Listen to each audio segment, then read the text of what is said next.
The European Union and China are major trading partners, but by Brussels' account, they are also systemic rivals. And in recent years, political tensions over everything from electric vehicle subsidies to relations with Taiwan have complicated EU-China trade ties. And I'm joined now by the EU's former Trade Commissioner, Phil Hogan. Welcome to DW. Thank you very much.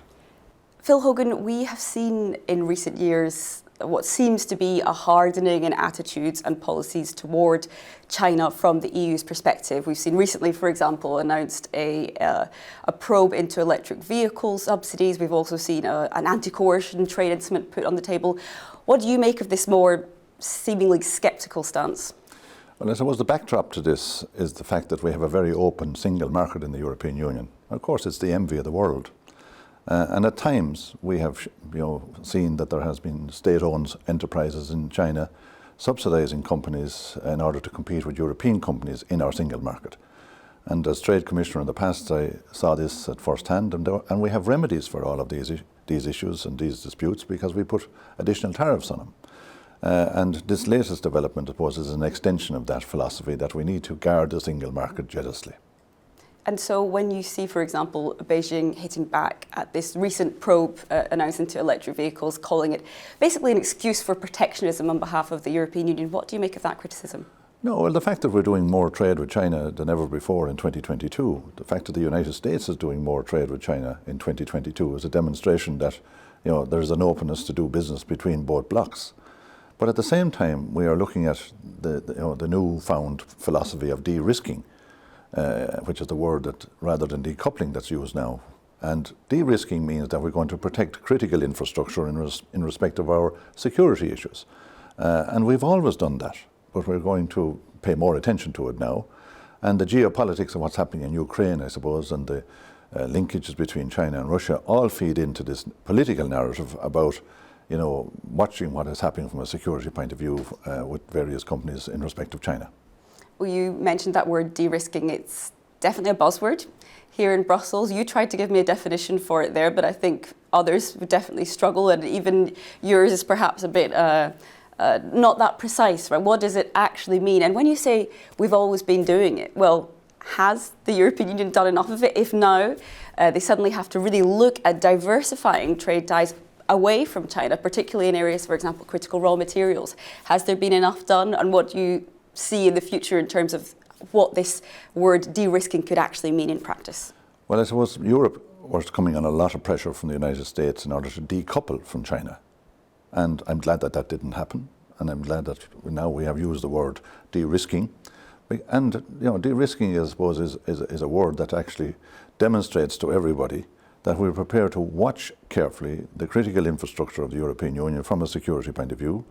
We're prepared to use the autonomous measures, the foreign subsidy regulations and anti-coercion regulations, as well as our autonomous measures that we have, in terms of foreign direct investment screening.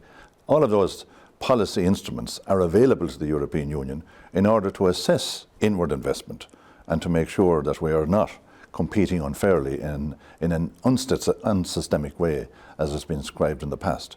So the policy change came in Europe in 2019. We followed up that with an agreement with China, which is in the freezer at the moment in terms of implementation. But that agenda of the Chinese-EU agreement is the agenda that we have to resolve between Europe and China. And I think that perhaps is the basis of a negotiation going forward, where we can have in the European single market the necessary reassurances and protections and security that we need for our citizens. Some criticism we hear from China toward the European Union, at least in thinly veiled terms, is something you alluded to, that there's an accusation that the European Union is too influenced by Washington in terms of its policy toward China. Is that something you experienced as Trade Commissioner? Well, the values and our democratic values between the United States and Europe, I'm sure that the Chinese would acknowledge that we're closer to the United States than China when it comes to those issues. At the same time, Europe has to be geopolitical. And trade, of course, is the best vehicle globally where Europe can strike out and do trade deals around the world, which we're doing.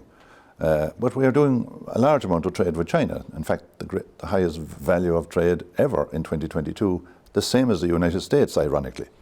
So Europe wishes to be geopolitical, it has to diversify from China, but equally it has to do business with China. So it's a balancing act that the Trade Commissioner has on his agenda these days as he visits China, and I'm sure that he's discussing how we can reduce the European trade deficit that we have with China in the same way, ironically, as the United States is doing with Europe and with China.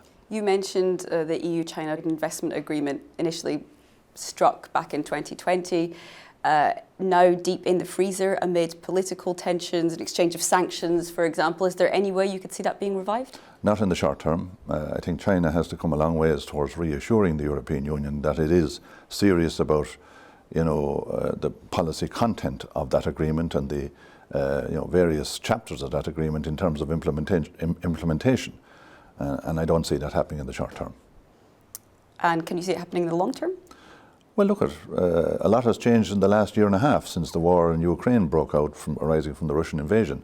There's a lot of much closer involvement between various regions of the world, in terms of dealing with that issue. So, a week is a long time in politics, but a year is an eternity. So Europe should continue, in my view, to continue striking the trade deals that they have been doing over the last year and a half. We have just signed up with New Zealand and Chile. We have Mercosur, Mexico and Australia, certainly close to agreement in my view.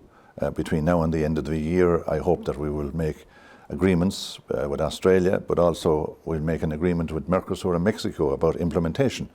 And then after that, India and Indonesia are huge markets that Europe are intensifying its activity in terms of striking a deal as well.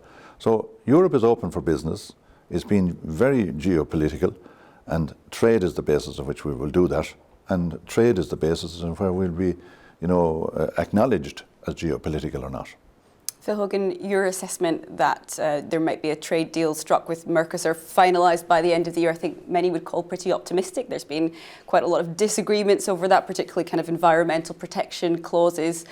Is this a broader issue for Europe, that it's just struggling to actually get these deals over the line, especially in this time within the fallout of Russian invasion of Ukraine, where the EU wants to show its partnerships, shore them up through trade deals?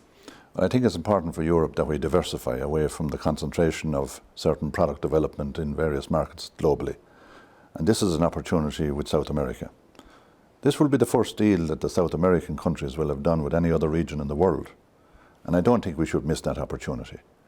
270 million of a marketplace, years of negotiations. Of course, we are concerned about environmental issues and the environment chapter that has to be implemented properly.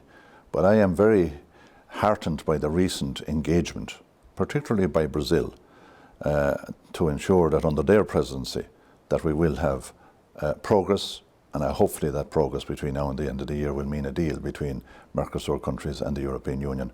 I think Europe needs it, and I think South America needs it. And does that just mean giving up on some of those hopes for better environmental protections? No, I think both sides recognise that there's an issue here about protection of the Amazon. That both sides recognise, and particularly South America, recognise that everything possible has to be done in order to meet our environmental obligations.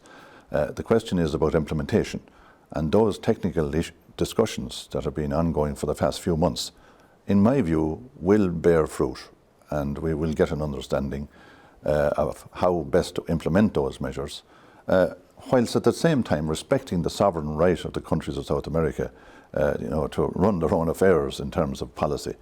Europe, as part of this agreement, working together with South America, want to see the implementation of our Paris climate change agreements, want to see implementation of our sustainable development goals. We both share the same objectives. It's the technical discussions about implementation that are taking a little bit longer than expected. You're talking very positive terms about the EU's trade agenda, but I think some would say we're witnessing a real protectionist turn globally, even a country with which the EU is very closely aligned in terms of values. For example, the United States, there's been trade tensions there with the United States Inflation Reduction Act, and the European Union's response basically to try and look at its own kind of subsidies to match those which have been seen as protectionist here in Europe, America First, so-called subsidies toward clean energy industry. So is that era of really globalist, internationalist, free trading agenda, I mean, is that just dead? No, in fact, the reason why we established the Trade and Technology Council in 2020 was to have a forum where we can discuss the issues between the United States and Europe in an open way, but where we have problems in trading together. We've had problems with the United States, whether they were classified as open or strategic or protectionist for many, many years. And there was always competition between us. But at the same time, we trade $3 trillion a year between us. We create a lot of jobs in the United States with European companies, and that is recognized. And I think that the positivity about trade between the United States and Europe will trump, if you pardon the pun, any element of protectionism that might have started under the Trump administration, but is continuing under the Biden administration to an extent that we wish it wasn't. But trade and technology discussions are ongoing. We'll have a better understanding of how to implement these particular policies over a period of time if we continue the talks. And while America are spending money on their industry, so is the European Union under the Resilience and Recovery Fund, $750 billion. So both sides are spending money in trying to help to shore up the problems that industry has arising from the pandemic, and hopefully, we will get back to the more normal free trading relationships, in the coming years in a more benign way. And yet, you've recently visited the United States. Perhaps you've taken a bit of the political temperature there. What happens if Donald Trump is re-elected as president? Well, the United States is very polarized in terms of election. There's a lot of money spent in trying to win the last 5% of the vote, and that'll be the same in the next election. We have to wait and see who the candidates will be selected in the primary system in the Democrats and the Republicans. We have to assume, as of now, that it will be President Biden and former President Trump will be the candidates. And again, it'll be down to a very small number of votes that will decide. But there is not a sliver of policy difference between the Democrats and the Republicans when it comes to trade. That's amazingly the situation, but it's the true picture on the ground. So whether the Republicans or Democrats are in office, you will have a lot of money being spent in order to make America great again, or make America great, whatever the slogan will be, on both sides of the aisle. Phil Hogan, closer to home here in Europe, you also oversaw agriculture within the European Union for many years. It's a huge part of the European Union's budget, and farming votes are seen as very important in lots of EU countries. So important even that recently we have seen tensions between Ukraine, non-EU member, and some EU members, which traditionally would have been Ukraine's closest political allies, Poland, for example, which tensions over the export of Ukrainian grain into the European Union and the potential impact on domestic markets for those neighbouring countries have prompted countries, including Poland, just to announce their own unilateral measures, which are, on paper, breaches of EU law. Trade is a competence focused here in Brussels. So what do you do as EU Trade Commissioner if you see countries so apparently blatantly breaching EU law?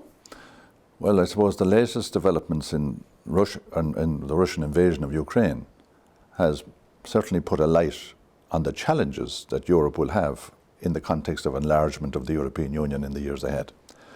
There's going to have to be huge institutional change, huge budget change, and policy adaptation to the new reality. And Ukraine is a huge country with huge agricultural interests. And the notion that you would overnight be able to deal with the issues of Ukraine becoming a fully integrated member of the European Union's agricultural policy is going to be a major challenge. And that's evident in the context of the Polish elections. And hopefully after the elections are over in a few weeks' time in Poland, that we will be able to reach a more common understanding, a more European understanding of the issues around agriculture between Ukraine and the European Union. Even in my time, there were sensitivities around many trade issues with Ukraine, because we have an association agreement with them. And poultry issues, for example, from time to time become major issues with our poultry producers in Poland and elsewhere in the European Union over the years as well. So it's nothing new to have tensions between Ukraine and Europe in relation to agriculture. But you can imagine the challenges that are going to be ahead for the European farmers in the context of the Western Balkans and Ukraine and others becoming part and parcel of the family. And can you see those challenges being overcome to the extent that, Ukraine wants to be part of the European Union soon?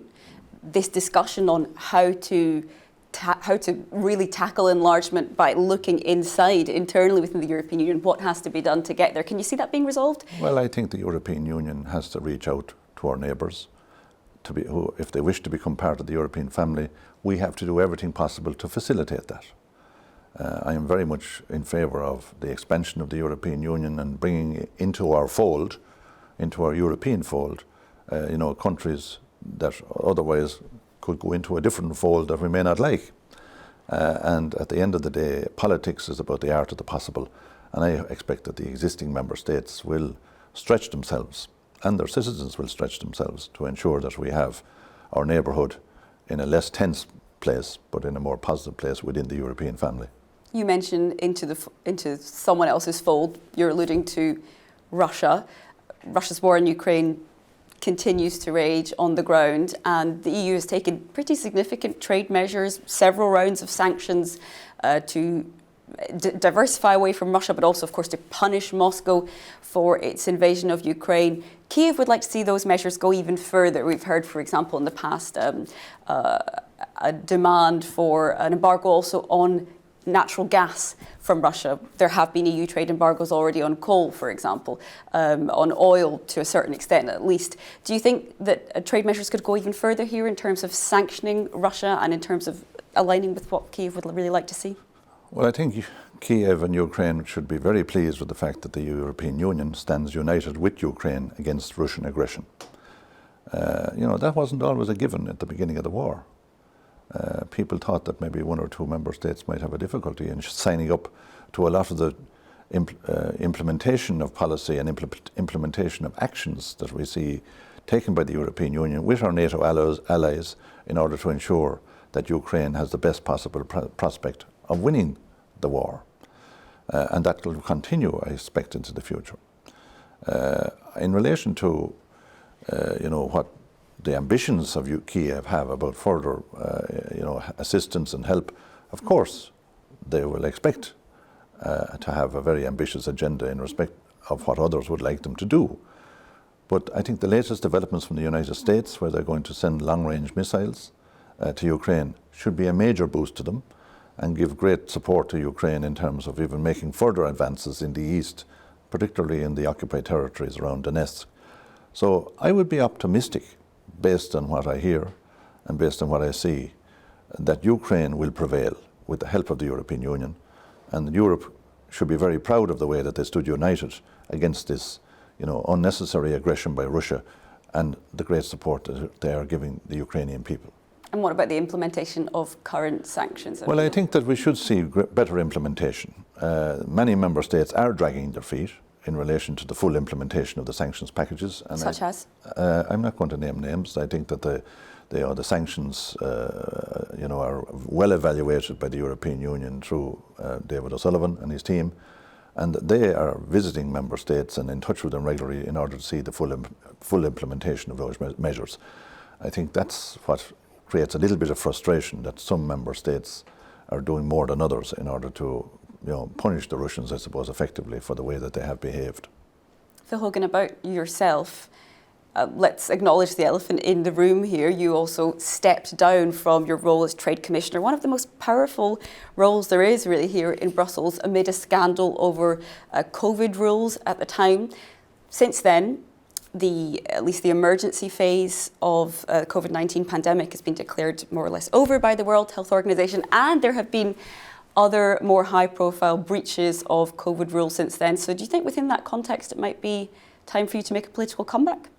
No, I won't be making a political comeback, but I'm very happy that you raised the issue about what happened at that time, because we've established since then that there was no rules broken, no law broken in relation to my activities at the time.